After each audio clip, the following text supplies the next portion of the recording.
Bonjour très cher commandante, quelle joie pour moi de te retrouver encore aujourd'hui. Voici le jour que le Seigneur a fait, qu'il soit pour toi et moi un sujet de joie.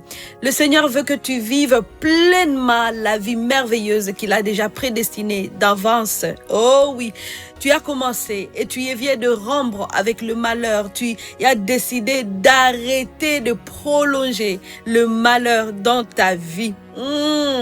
Et aujourd'hui, tu vas encore prendre une autre décision importante. Mais avant de savoir la décision que tu vas devoir prendre, laisse-moi te rappeler que si tu ne commandes pas ta journée, quelqu'un d'autre le fera à ta place et tu n'aimeras pas les résultats. Commande ta journée commence tout de suite avec Merveille Maliro, Kaliki.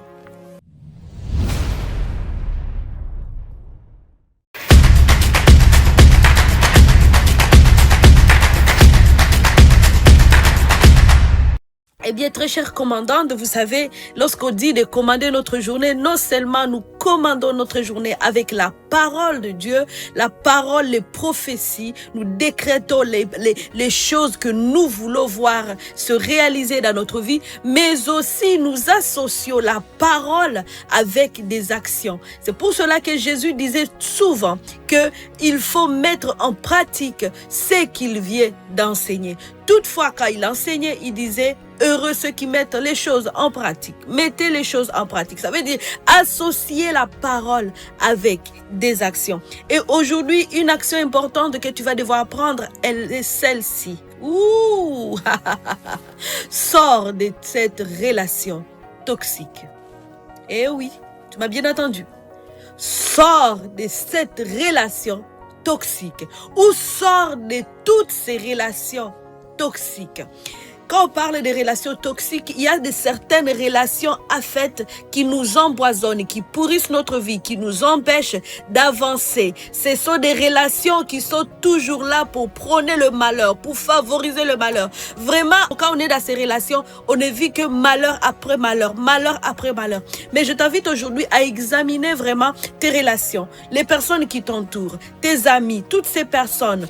Oh, qui est toujours là à être une source de malheur dans ta vie au lieu d'être une source de bénédiction. Il faut bien examiner. Là, tu vas faire appel au Saint-Esprit pour examiner. Il y a des relations affectes que nous ne sommes pas censés avoir ces relations. Oh oui, oh oui. Ce ne sont pas des relations saines, ce ne sont pas des relations qui viennent de Dieu. Vous savez, ce ne sont pas toutes les relations qui viennent de Dieu. D'autres relations ont été promues par, par le diable pour vous accabler, pour vous emprisonner, pour vous maintenir dans le malheur. On va lire ensemble Matthieu chapitre 13, on va commencer à lire à partir du verset 4. Il dit ceci: un semeur sortit pour s'aimer. Comme il s'aimait, une partie de la semence tomba le long du chemin.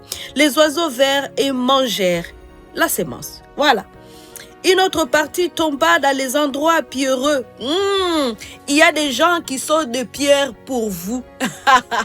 Peut-être vous êtes comme cette semence qui est tombée dans un endroit pierreux. Les personnes qui vous entourent ont des cœurs durs. Où elle n'avait pas beaucoup de terre. Il n'y a pas de terre dans cet endroit. Elle les va aussitôt parce qu'elle ne trouve pas un sol profond. Mais quand le soleil parut, elle fut brûlée et sécha, faute des racines. Donc, il y a des relations qui ne vous permettra pas de vous enraciner, qui ne vous permettra pas de croître, qui ne vous permettra pas de vous développer. C'est ça. Ces semences qui sont tombées dans des endroits pierreux. Ouais. Quand le soleil frappe fort, elles sèchent. C'est ça. Et puis, il y a aussi d'autres types de semences. Ici, on parle aussi, on dit, une autre partie tomba parmi les épines. Ah!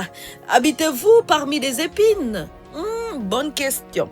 Parmi des épines, les épines montèrent et l'étouffèrent. Waouh, waouh. Il y a beaucoup de gens qui vivent parmi des épines. Laissez-moi vous dire, tu ne peux pas t'épanouir au milieu des épines. Tu ne peux pas t'épanouir au milieu de pierres. Tu ne peux pas t'épanouir. Jésus, il donne ces semences. Peut-être que vous n'avez jamais lu ce verset dans cet angle. Vous n'avez pas vu ce verset étant que c'est vous la sémence. Vous avez vu ce verset dans le sens où la sémence c'est la parole. Et oui, la sémence c'est la parole. Mais aussi, vous êtes une sémence que Dieu a amenée sur terre pour porter beaucoup de fruits. Parce que lorsque Dieu s'adresse à nous, il s'adresse à nous aussi comme étant des personnes qui doivent porter de fruits. Ceci dit que nous sommes des semences. Et si je dois porter beaucoup de fruits et surtout de beaux fruits, je dois être planté dans un environnement sain.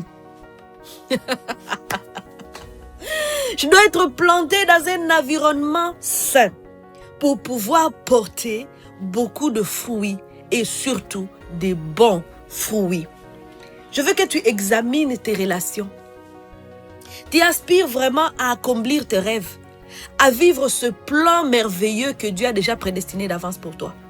Eh bien, le cœur de Dieu n'est pas de te voir entouré des personnes qui vont toujours t'amener vers le bas.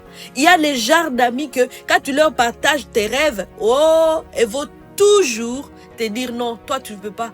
Donc ce sont ces genres d'amis qui sont des poisons, qui sont toxiques à tes rêves. Tu ne peux pas, c'est trop pour toi. Oh oui, il y a aussi des relations où on va toujours te minimiser. Vous vivez peut-être des violences psychologiques, mentales, émotionnelles. Tout ça, sortez de là. Le Seigneur n'est pas pour que vous continuez à souffrir à cause des personnes. Laissez-moi vous lire un verset qui est dans Jérémie, chapitre 15, verset 21. Il dit, je te délivrerai de main de méchants. Je te sauverai de la main des violents. Ici, Dieu parle de toi. Je me souviens de ce verset que le Seigneur m'avait donné bien longtemps. Quand j'étais encore dans ces genres de relations qui étaient toxiques pour moi, pour mon développement mental, spirituel, émotionnel, tout. C'est la première fois que Dieu m'avait donné ce verset. Des fois, tu vas prier que les gens autour de toi changent. Laisse-moi te dire que Dieu est plus concerné que pour ta vie, que ta vie change d'abord. Et c'est pour cela qu'il m'avait donné ce verset. Il disait, je te délivrerai de main de méchants. Je te délivrerai de ceux qui sont violents. Ça veut dire que mon intention est à que Dieu n'est pas de te voir, toi, être dans cet endroit. Et c'est un message pour toi. Si ce message te parle et tu connais ces personnes qui sont en train d'empoisonner ta vie, dégage de là. Dégage de là. Je sais qu'une personne me dit, ah merveille, tu sais, peut-être c'est mon mari, peut-être c'est ma mère, peut-être c'est mon père, peut-être c'est ceci. Je sais que des personnes sont en train de dispenser à ça. Il dit, alors qu'est-ce que je fais? Qu'est-ce que je fais? Je vais tout simplement répondre à une personne. On peut être dans des relations. On peut être en relation avec les gens. On peut aimer les gens à distance. Mais sans laisser les gens nous détruire.